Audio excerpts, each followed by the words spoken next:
그런데 어쨌든 간에 1형 당뇨병에 대해서는 제가 지금 당장 여기서 다 전해드리기는 좀 그래요. 그렇지만 한 가지만 말씀드릴게요. 인슐린 의존형 당뇨병이에요. 그러면 인슐린 안 맞고는 답이 없다고 아는데 췌장은 이미 쪼그라들어서 자, 췌장 길이가 꽤 됩니다. 예, 꽤 되는데 췌장이 기능을 못해서 쪼그라들면 쬐끄만해져요. 예, 그렇다고 해가지고 무조건 안 된다라고 생각한다는 게 조금은 답답합니다. 예, 분명한 것은 인슐린 의존형 당뇨병, 특히나 소아당뇨도 실제 안 알려져서 그렇지 해결된 사람들 많아요. 예, 그건 제가 여기서 다 공개하기는 좀 어렵습니다. 어렵고 우선은 가장 흔한 2형 당뇨병, 이건 이제 1형 당뇨병, 인슐린 의존형 당뇨병, 요거는 수용체의 문제가 대부분이죠. 자, 이것은 이제 현재 이제 저런 그 원리에 의해서 이 수용을 시킬 수 있는 그런 약들이 그게 바로 당뇨약의 원리입니다. 예. 근데 저것이 계속 지속돼 가면요, 안 들을 수도 있죠. 그죠? 그래서 옛날 한 10여 년 전에요, 어떤 한 분이 계셨어요. 그 현대의학계에. 저 기억이 생생합니다. 그 TV에 나와서 강의를 막 그때 막 열정적으로 떠들었던 분인데, 그분 안 보인 지도 오래됐습니다. 예.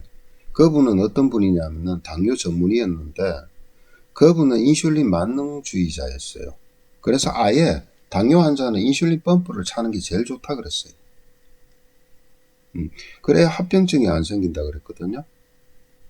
근데 웬걸요? 합병증이 계속 생기더라는 겁니다. 예. 결론은 당뇨약을 먹더라도 어느 때가 가면은 인슐린에 의존할 수밖에 없는 상황까지도 오더라는 거예요. 예. 근데 당 대사에 문제가 있는 사람들이 인슐린을 맞든 당뇨약을 먹는 현재 상태든요,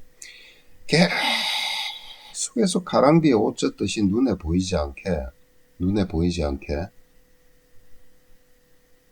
혈당이 대사가 안 돼서 다 쓰여지지 못해서 서서히 어딘가에 문제가 나고 있다는 것은 알아야 됩니다.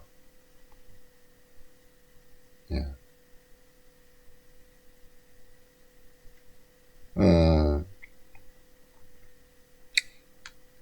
어떠한 문제 때문에 저런 문제가 발생이 됐을까라는 것을 조금 이따 하기로 하고, 나중에 하기로 하고, 어쨌든 이렇게 해서 당이 안 쓰이잖아요. 그러면은 이 혈액 중에 떠도는 당들은요, 여기 LDL 콜레스테롤, 그죠, 기름이죠, 지방입니다, 아미노산, 단백질, 찌꺼기예요. 그 다음에 이 적혈구를 구성하는 혈색소가 있죠. 혈색소, 빨간색을 내게 하는 혈색소, 이런 것들과 들러붙어 버려요. 당이니까 끈적끈적하니까 얼마나 잘 들러붙겠습니까? 그래서 결합시켜요. 딱 결합돼요. 예, 떡지게 결합되죠. 예. 이렇게 되면 어떻게 되냐면, 단순하게 이 당을 에너지원으로 쓰지 못한다는 것 뿐만이 아니고, 이 적혈구 빨간피, 이게 영양물질과 산소를 운반하는 이 빨간피인 적혈구 자체도요, 오염시켜버리고 세포를 망가뜨려버립니다. 예. 이렇게 당이 다른 영양물질, 부산물들과, 그러니까 대사되지 못한 당이 결합되는 과정을 반응이라 그래요. 당화 반응. 예. 이 당화 반응을 통해서 뭐가 만들어지느냐. 예, 오늘도 누가 와서 그런 얘기를 하던데,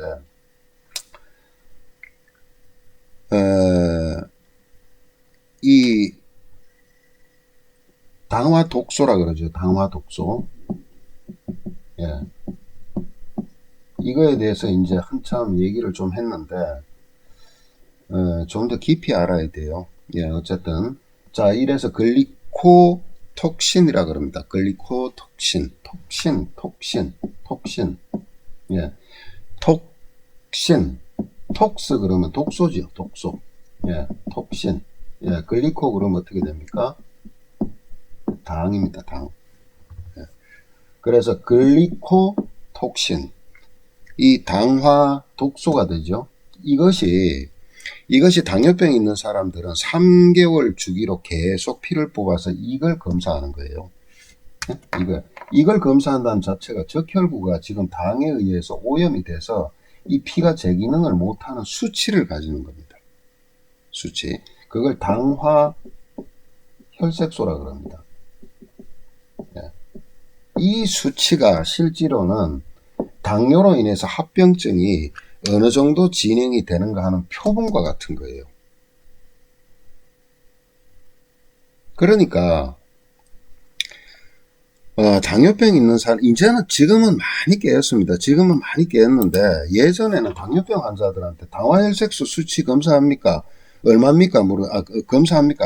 검사는 해주니까요. 병원에서. 얼마입니까? 당화혈색소가 뭐예요? 그랬어요. 불과 몇 년 전에요. 그만큼 모릅니다. 다만 혈당 수치에만 의존해요. 혈당 수치. 예. 이 막 공복에 혈당 수치가 얼만데요? 나 큰일 났어요. 당화혈색소가 얼만데요? 몰라요. 혈당 수치는 혈당을 잴 때 정말 공복에 재야 되고요. 그리고 혈당 수치는 스트레스가 많이 쌓여 있는 경우에는 당연히 올라가요. 몸이 그렇게 돼 있어요. 당뇨 환자로 내가 혈당 체계에 문제가 있는가를 파악하는 것도 그 수치를 당을 잴 때도 그 판정 내리기 전에는 여러 가지 환경에서 몇 번을 재봐야 됩니다. 예. 이것도 중요하지만 이것보다 훨씬 중요한 게 당화혈색소 수치예요. 이미 내 몸에서는 당을 제대로 쓰지 못하는 몸 상태가 되어 있구나. 그러다 보니까 나의 적혈구 피들이 오염이 되겠구나. 그러면 어떤 일이 발생을 하느냐. 이 당화혈색소가 높아져서 제대로 작동을 안 하면 어떤 일들이 벌어지느냐.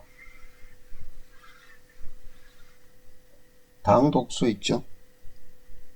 이것들이 아미노산이고 LDL 콜레스테롤이고 뭐고 다 뭉칩니다. 이 적혈구 하나도 한 8마이크론 엄청나게 작단 말이에요. 그런데 우리 몸에 있는 혈관들은 이 적혈구보다도 가는 혈관들이 못에 이 말초에 있습니다. 말초. 가는 혈관들도 있어요. 말초에만 있나요?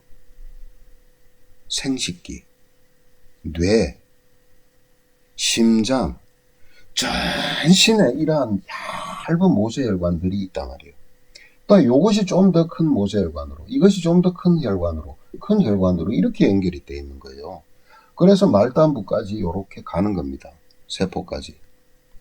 그런데 이렇게 당을 중심으로 해서 예를 들어 가지고 단백질이 그 찌꺼기라든가 그 다음에 LDL 콜레스테롤 덩어리라든가 이런 것들이 결합이 되면요. 이런 것을 어떻게 해요? 차근차근 다 막아버리죠. 막아버리면 어떻게 돼요? 이 관을 통해서, 이 혈관을 통해서 영양 공급받던 세포는 죽어버립니다. 이것이 우리 몸을 구성하는 체세포일 수도 있고요. 이 체세포 주변에 또 반드시 뭐가 있어요? 이 혈관 주변에는 신경이 있단 말이에요. 말초 신경이 있단 말이에요. 이 신경도 똑같이 영양 공급을 받아야 되는데 요 놈도 죽어버립니다.